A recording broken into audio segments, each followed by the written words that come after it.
So as Kevin said, I'm Mike Greve. We'll start out by just kind of looking at what the title of this is looking at. So Kevin did a pretty good job introducing as far as how the weather has changed and what your opinions might be on weather.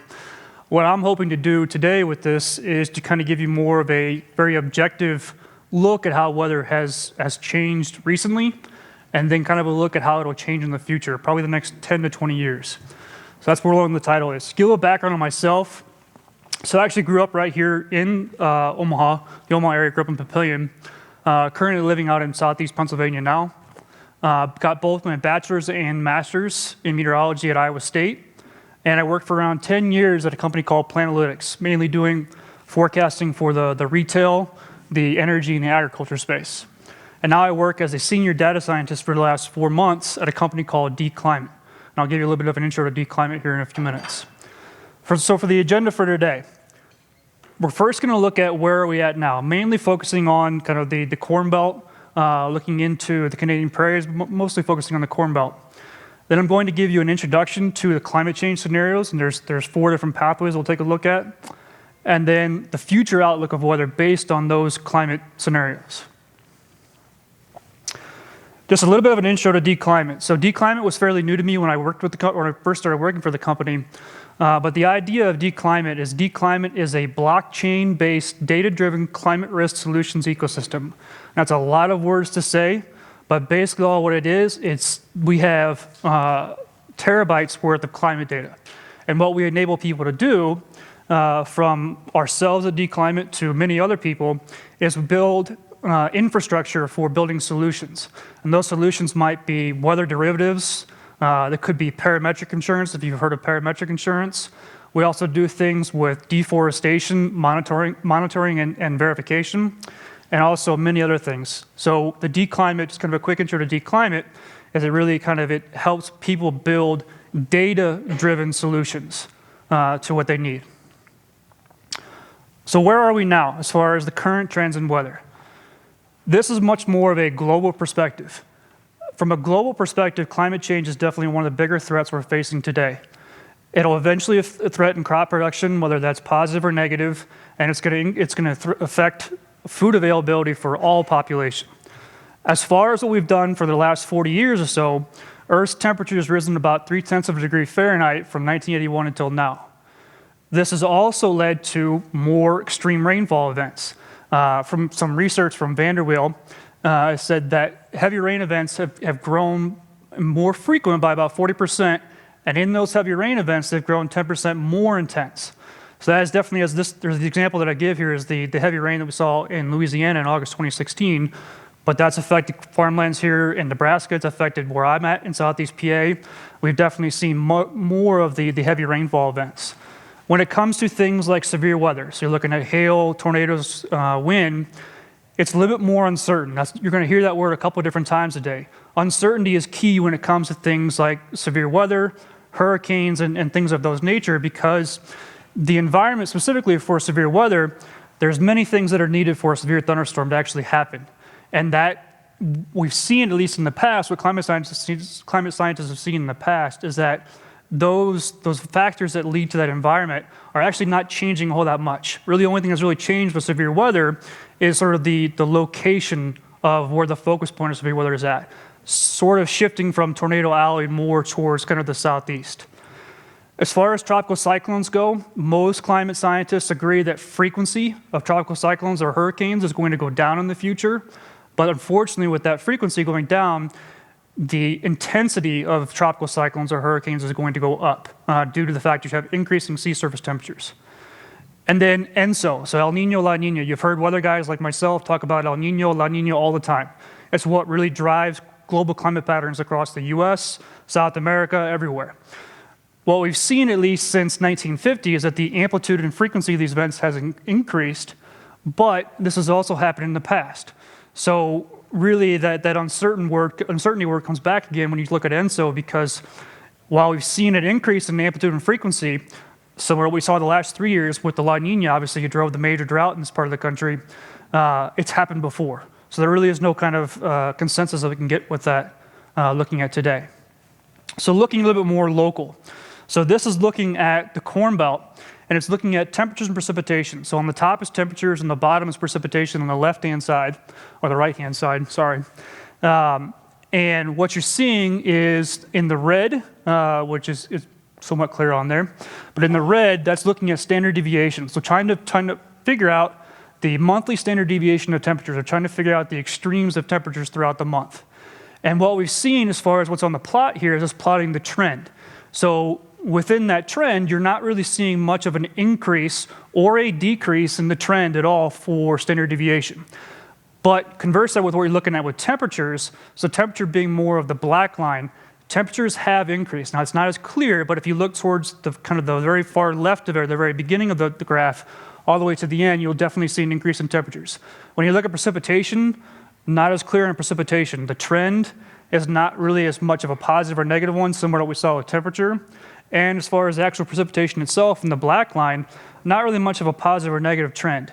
I am going to talk about the very end of that precipitation trend plot here in a minute, because as you've been here in the middle of the country, you know, on the very end of that plot, it's mainly due to the fact that we've had the drought conditions over the last 3 years.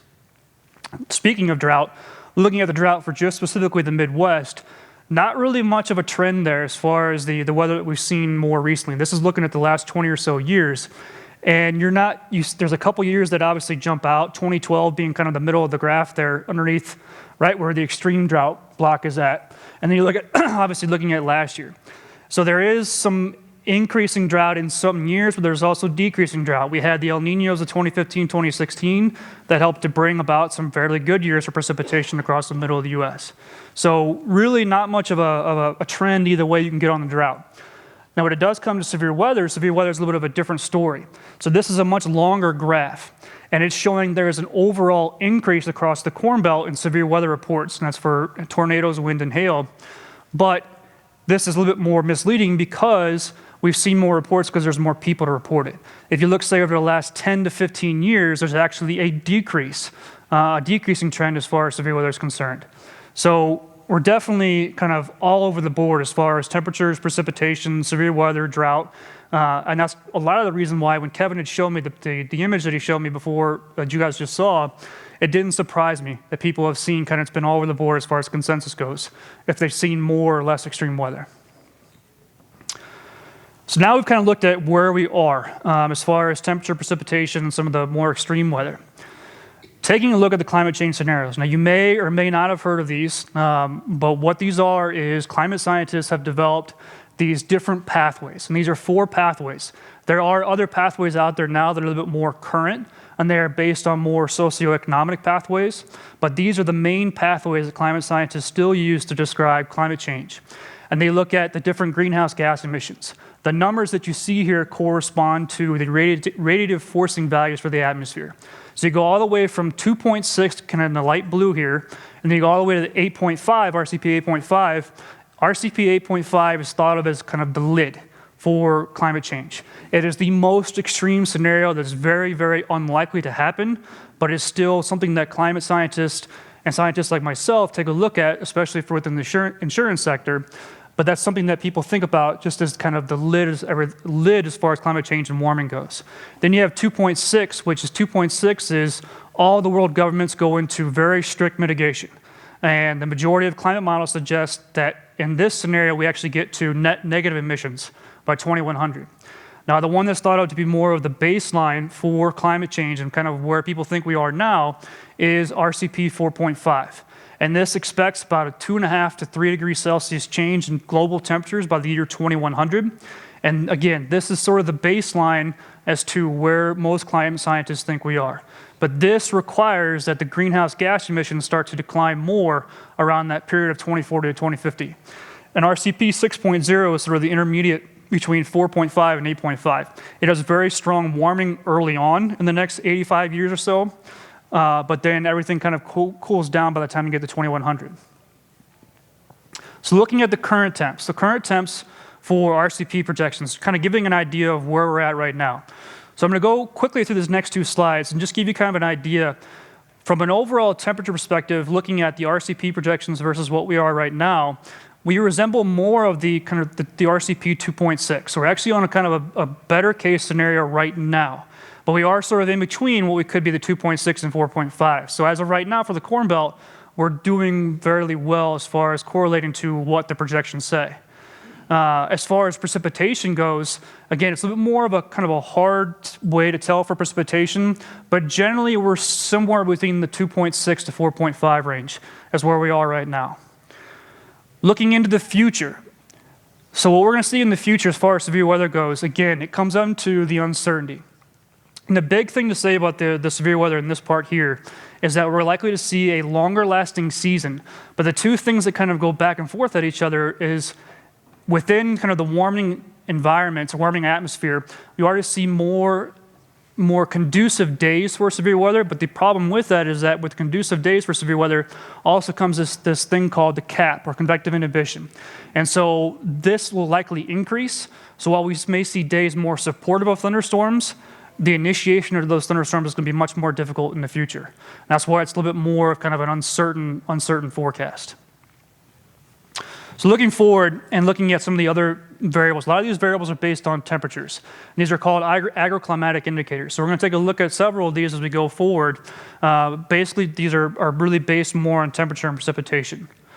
So looking at growing season length, what you're going to see here on all these graphs on the map part of the section is 2040. So projection for 2040 minus the projection from 2020. And what you see for the most part is growing season length across the Corn Belt on the top and Canada, the Canadian prairies on the bottom, is that the growing season length is going to increase from an overall perspective. Some places are going to go up and down. That's what you're going to see in the majority of these maps, is that you're going to see a lot of up and down, a lot of variability. For the most part, growing season length is expected to increase. So that's more of a kind of indication of warming temperatures. Looking at growing degree days is another thing. We're seeing across the board, across the entire map, all within the green here, indicating more of a positive change, is that we're seeing an increase in growing degree days. So going right along with the growing season length, you're going to see more of an increase in the growing season length and also an increase in the growing degree days. Converse that with where we're at with frost days. So this looks at the March, April, May, and September, October, November timeframes. So your kind of your shoulder months where you potentially could see the freezes, showing that there's generally going to be more or less chances for freeze in those spring and fall months. And that's pretty much across the board, all across. It's a pretty stark map as far as there being the blue indicating less days. Converse that with the tropical nights. The tropical nights is where your nighttime temperature does not dip below 68 degrees Fahrenheit. So now you're looking at potential respiration problems during the summertime. And as you can see, we see an increase in those tropical nights for the Corn Belt, not so much for Canada, but definitely across the Corn Belt and down into the southeast, even within the RCP 4.5, which is on the top right here on this one, top right, top left on this one. You can see definitely more of an increase for tropical nights. Then looking more at the dry days, so this kind of indication of potential drought.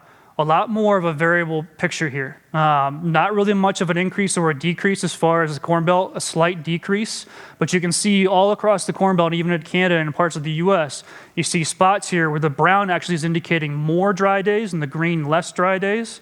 You're seeing kind of more of a variable picture across the board with consecutive dry days.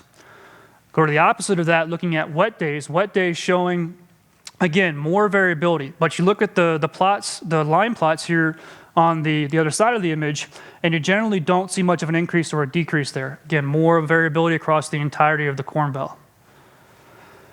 Looking at the very heavy precipitation days. So very heavy precipitation days, again, same kind of idea. Not much of a picture of any kind of positive or negative trend, a lot more of a variability within the picture. So looking at the summary, where we're at. Within kind of where we're at right now is we're resembling more of the RCP 2.6. It doesn't mean we're going to go and change in how we go into the 4.5. Again, that's more considered the baseline. But what's to be kind of the main point of this is that we are going to likely to see increasing temperatures within the future, which is going to play a role in potentially increasing heavy precipitation days. But when you look at more of the extreme weather, severe weather, thunderstorms, hail, and that kind of, it's a bit more uncertain as it goes into the future. And again, ENSO has a lot more of uncertainty within the future, so you could see more El Niños, could see more La Niñas, but it's a little bit more uncertain as to where we get from that. And it's important to remember that one of the last things I want to say before I just introduce the dClimate API is these RCP scenarios, while they look like forecasts, these are just projections. They're not actual forecasts. So this doesn't really constitute an actual forecast. It is just a potential scenario that could come into play. And just a slight plug here for the dClimate API, if you're looking for weather data, this is where all the weather data that fueled this presentation comes from. It comes from the dClimate API. You can take a look and look it up online, but it'll help you with any kind of weather data you have. Thank you, Mike. Sources.